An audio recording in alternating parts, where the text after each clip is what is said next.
Hi students, welcome back. इस video में हम लोग कूलम्स लॉ के बारे में जानेंगे। ठीक है, कूलम्स लॉ क्या होता है, उससे रिलेटेड न्यूमेरिकल सॉल्व करेंगे। उसके बाद इसका लिमिटेशन देखेंगे और कंपैरिजन करेंगे कूलम्स लॉ और ग्रेविटेशनल लॉ में। क्लियर है? तो चलिए स्टार्ट करते हैं। सबसे पहले हम लोग बात करते हैं कूलम्स लॉ के बारे में। ठीक है, तो कूलम्स लॉ क्या होता है बच्चों? कूलम्स लॉ, ठीक है। तो मान लीजिए कि आपके पास दो पॉइंट चार्जेस है। मान लीजिए एक पॉइंट चार्जेस है Q1 और दूसरा पॉइंट चार्जेस मान लीजिए क्या है Q2। ठीक है, इसके बीच का हम लोग डिस्टेंस ले लेते हैं R। क्या ले लिए? R। Q1 एक पॉइंट चार्जेस है, Q2 एक पॉइंट चार्जेस है और दोनों के बीच का जो डिस्टेंस है वो क्या ले लिए? R ले लिए। अब ये जो चार्ज है वो अट्रैक्टिव भी हो सकता है, रिपल्सिव भी हो सकता है। क्लियर है? तो according to the Coulomb's law ये कहना है जो फोर्स होगा बच्चों वो डायरेक्टली प्रोपोर्शनल होगा Q1 Q2 बाई R का स्क्वायर। क्या होगा? F is proportional to Q1 Q2 by R का स्क्वायर। अगर हम डिफिनेशन बोले तो ये होगा द फोर्स ऑफ इंटरैक्शन। ठीक है, यानी कि वो रिपल्सिव भी हो सकता है और अट्रैक्टिव भी हो सकता है। The force of interaction between the two point charges in vacuum. ठीक है, वैक्यूम और एयर दोनों हो सकता है। In vacuum is directly proportional to the product of the charges and inversely proportional to the square of the distance between them। Clear? ये इसका है बच्चों डेफिनेशन। अब आप जानते हैं कि अगर प्रोपोर्शनैलिटी हटता है तो एक कांस्टेंट टर्म आता है और साथ में इज इक्वल टू होता है, यानी कि F इज इक्वल टू हो जाएगा K। यहाँ पे जो कांस्टेंट टर्म काम कर रहा है वो K है और हो गया Q1 Q2 बाई R का square. This is our final expression of Coulomb's law. Clear है? अब यहाँ पे जो K है बच्चों, इसका जो वैल्यू होता है वो होता है 1 बाई 4 पाई एप्सिलॉन नॉट। क्या होता है?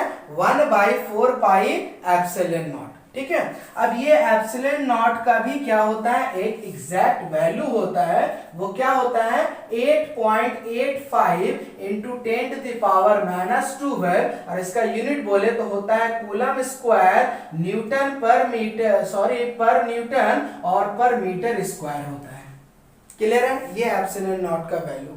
और अगर हम लोग पूरा का वैल्यू बात करें, ये पूरा टर्म का वैल्यू बात करें तो ये होता है बच्चों K is equal to 9 into 10 to the power 9 newton metre square पर कूलम स्क्वायर। क्लियर है ना? ये होता है पूरा K का वैल्यू। ठीक है, तो यानी कि आप बोल सकते हैं कि F is equal to 9 into 10 to the power 9 Q1 Q2 by R का square. This is the final expression of Coulomb's law. Clear है? समझ गए? अब यहां पे क्या होगा, एक और क्वेश्चन आपका पूछा जाता है कि डिफाइन 1 कूलम। स्कूल में भी पूछा जाता है और बोर्ड में भी पूछा जाता है। ठीक है, 1 कूलम को डिफाइन करना है। तो 1 कूलम का क्या मतलब होता है? देखिए बच्चों, दो पॉइंट चार्ज ले लेते हैं। ठीक है, Q1 और दूसरा ले लिए Q2। दोनों का मैग्नीट्यूड सेम होना चाहिए, यानी कि हम लोग इसका मैग्नीट्यूड ले लेते हैं 1 कूलम और इसका भी मैग्नीट्यूड क्या ले लेते हैं? 1 कूलम। और ये दोनों के जो बीच का जो डिस्टेंस है ना उसे हम लोग मान लेते हैं 1 मीटर। क्लियर है? तो अब जब आप फोर्स निकालिएगा तो फोर्स इज इक्वल टू क्या हो जाएगा? देखिए K Q1 Q2 यानी कि 1 इंटू 1 अपॉन मीटर कितना है? 1 का स्क्वायर। क्लियर है? अब K का वैल्यू अगर आप पुट कर देंगे तो क्या हो जाएगा? 9 इंटू 10 टू द पावर 9 और ये वाला पूरा वैल्यू क्या होगा बच्चों? 1 ही आ जाएगा। ठीक है, यानी कि F इज इक्वल टू आप बोलेंगे 9 into 10 to the power 9 newton आ रहा है ना? तो इसी को हम लोग बोलते हैं 1 कूलम। आप डिफाइन कर सकते हैं। ठीक है, मैग्नीट्यूड सेम है, 1 कूलम है और 1 मीटर है। तो ये क्वेश्चन एग्जाम में पूछा जाता है। तो आई होप आप समझ गए होंगे कि कूलम्स लॉ क्या है और 1 कूलम क्या है। अब हम लोग इस पे कुछ क्वेश्चन बनाते हैं। ठीक है, तो क्वेश्चन ले लेते हैं कि जो चार्जेस लिए हैं दो ठो, वो चार्ज क्या ले लेते हैं? देखिए मान लेते हैं कि एक Q1 जो चार्ज है वो हम लोग ले लेते हैं 2 into 10 to the power -7 coulomb और दूसरा हम लोग Q2 एक चार्ज ले लेते हैं 3 into 10 to the power -7 coulomb. Clear है? और दोनों का जो डिस्टेंस है ना वो हम लोग ले लेते हैं 30 सेंटीमीटर। आपको पूछा है कि फोर्स निकालिए। क्लियर है? यहाँ पे देखिए आप ध्यान से, जो हम लोग का यूनिट है वो किस में होना चाहिए, मीटर में, और ये चीज यहाँ पे क्या है, सेंटीमीटर में। तो इसे हम लोग क्या करेंगे, कन्वर्ट कर लेंगे। ओके, तो अगर यहाँ पे इसे कन्वर्ट कर ले तो क्या बोलेंगे, 0.3 मीटर। क्लियर है ना? अब आपको फोर्स निकालने बोला है, तो जस्ट आप फॉर्मूला को पुट कर दीजिए, F is equal to K Q1 Q2 by R का square. F is equal to K हो गया 9 इंटू 10 टू द पावर 9, और Q1 आपके पास कितना है, 2 इंटू 10 टू द पावर -7, और Q2 आपके पास कितना है, 3 इंटू 10 टू द पावर -7, और जो नीचे है r का स्क्वायर, r कितना है मेरा 0.3, यानी कि आप बोलिएगा 0.3 का स्क्वायर। क्लियर है ना बच्चों? तो बस सिंपल है। अब इसको क्या करना है, आपको सॉल्व करना है। अब सॉल्व देखिए किस तरह से किया जाएगा। देखिए 10 का पावर सब एक साथ रख देते हैं, ठीक है, और यहाँ पे 0.3 का स्क्वायर है, यानी कि 0.3 इंटू 0.3 है। यहाँ पे पॉइंट हटेगा तो उसका पावर ऊपर चला जाएगा। देखिए क्या हो जाएगा, 9 इंटू ये वाला 2 रख देते हैं, और ये वाला हम लोग 3 रख दिए। अब देखिए यहाँ पे क्या हो जाएगा, 10 का पावर यहाँ पे हो गया 9, और यहाँ पे हो गया 10 का पावर -7, और यहाँ पे भी हो गया 10 का पावर -7। क्लियर है? अब यहाँ पे देखिए क्या हो गया, 0.3 है, यानी कि आप बोल सकते हैं 0.3 इंटू 0.3। ठीक है, आप मल्टीप्लाई करके भी लिख सकते थे। अब यहाँ पे पॉइंट के बाद एक डिजिट है, पॉइंट के बाद एक डिजिट है, 2 डिजिट आया, 2 ऊपर चला जाएगा तो क्या चीज हो जाएगा, प्लस में हो जाएगा। यानी कि अगर ये पॉइंट हटेगा तो यहाँ पे +2 और ऐड हो जाएगा।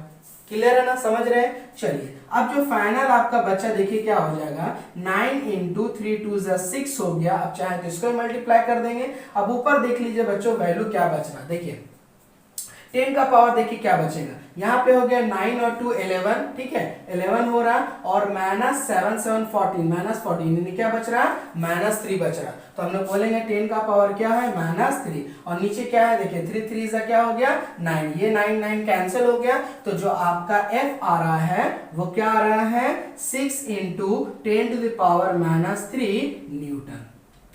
क्लियर है ना, कितना इजी है, देख रहे हैं आप। इसी तरह से क्वेश्चन बहुत इजी वे में आता है, और इस तरह से भी क्वेश्चन हो सकता है कि आपका फोर्स दिया हुआ हो, ठीक है, और Q1 Q2 दे दिया, और पूछेगा कि R निकालिए दोनों का बीच का डिस्टेंस, तो भी आप निकाल लीजिएगा। उसी तरह फोर्स दे दिया है, डिस्टेंस दे दिया है, Q1 दे दिया है, बोलेगा Q2 निकालने, तो भी आप आराम से निकाल लीजिएगा। क्लियर है ना? तो इस तरह से हम लोग क्वेश्चन को सॉल्व करते हैं। आई होप आप अच्छे से ये चीज समझ रहे होंगे। ठीक है, चलिए तो नोट कर लीजिए, फिर हम लोग बात करते हैं कूलम्स लॉ का कुछ लिमिटेशन के बारे में। चलिए अब हम लोग लिमिटेशन बात करते हैं कि कूलम लॉ का क्या लिमिटेशन है। ठीक है ना? देखिए पहला जो लिमिटेशन है बच्चों, ये वैलिड है, it is valid on only point charges. अगर पॉइंट चार्ज नहीं होगा तो ये बच्चों वैलिड नहीं होगा, कूलम्स लॉ पे वैलिड नहीं होगा। क्लियर है ना? चलिए सेकंड, अगर हम बात करें इसका लिमिटेशन का, तो आप बोलेंगे it is valid only on, बोल सकते हैं कि जो चार्ज है वो बच्चों रेस्ट में होना चाहिए। यानी कि हम लोग बोलेंगे जो हमारा चार्ज है वो किस में होना चाहिए, रेस्ट में होना चाहिए। दोनों चार्ज किस में होना चाहिए, आप बोल सकते हैं बोथ, ठीक है, चार्जेस एट रेस्ट होना चाहिए। अगर दोनों में कोई एक भी अगर रेस्ट में है तो भी वैलिड होगा। ठीक है, मैं क्या बोला कि दोनों चार्जेस रेस्ट में होना चाहिए तो वैलिड है, या दोनों में कोई एक भी चार्ज अगर रेस्ट में है तो भी वैलिड है। लेकिन अगर बोथ चार्जेस एट मोशन, अगर मोशन में होगा बच्चों, तो यहां पे कूलम्स लॉ नहीं फॉलो होता है। क्लियर है ना? तो ये कुछ इंपॉर्टेंट पॉइंट्स था जो कि आप याद रखिएगा। पहला कि ये पॉइंट चार्जेस पे वैलिड है, दूसरा जो चार्ज होना चाहिए वो किस पे होना चाहिए, रेस्ट पे होना चाहिए। अगर मोशन में होगा तो ये वैलिड नहीं है।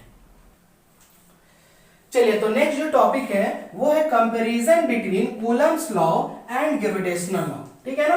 कूलम्स लॉ और ग्रेविटेशनल लॉ को हम लोग कंपेयर करेंगे।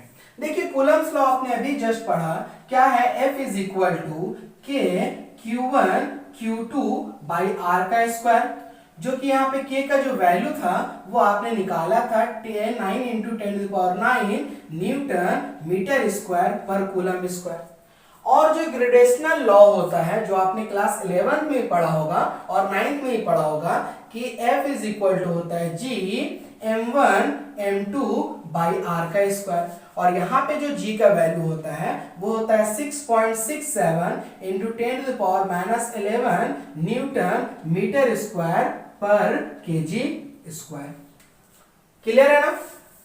ये हो गया K का वैल्यू और ये हो गया G का वैल्यू। अब यहां पे देखिए आपको क्या सिमिलैरिटीज दिख रहा। पहले हम लोग सिमिलैरिटीज का बात करते हैं। सिमिलैरिटी का हम लोग पहले बात करते हैं। देखिए यहां पे देखिए जो आर स्क्वायर है, यहां पे क्या चीज है आर स्क्वायर, यानी कि दोनों इनवर्स स्क्वायर लॉ फॉलो कर रहा। क्या कर रहा? Both follow inverse square law. Clear है ना? अब क्लियरली देख रहे हैं, ठीक है? दोनों जो है वो इनवर्स स्क्वायर लॉ को फॉलो कर रहा। अगर हम लोग दोनों के बीच का जो डिफरेंस है, अगर डिफरेंस पे हम लोग बात करें, क्या डिफरेंस है? ये जो फोर्स होता है वो अट्रैक्टिव और रिपल्सिव दोनों होता है। हम लोग बोलेंगे ये जो F वाला फोर्स है, ठीक है, वो क्या चीज होता है? वो अट्रैक्टिव बोल सकते हैं, attractive as well as repulsive, ठीक है ना? लेकिन अगर हम लोग इसका बात करें तो ये ऑलवेज क्या होता है? Always attractive. क्लियर है ना? तो ये दो मोस्ट इंपॉर्टेंट पॉइंट्स याद रखिएगा सिमिलैरिटीज में कि दोनों इनवर्स स्क्वायर लॉ फॉलो करता है। और अगर हम लोग डिफरेंस बात करें तो ये जो फोर्स होता है वो अट्रैक्टिव रिपल्सिव दोनों होता है, लेकिन ये वाला जो पार्ट है वो ऑलवेज अट्रैक्टिव होता है। क्लियर है? तो बस इस वीडियो को यहीं तक एंड करते हैं। नेक्स्ट वीडियो में हम लोग पढ़ेंगे Coulomb's law in vector form, जो कि एग्जाम के पॉइंट ऑफ व्यू से वो भी टॉपिक बहुत इंपॉर्टेंट है। तो चलिए मिलते हैं फिर नेक्स्ट लेक्चर में।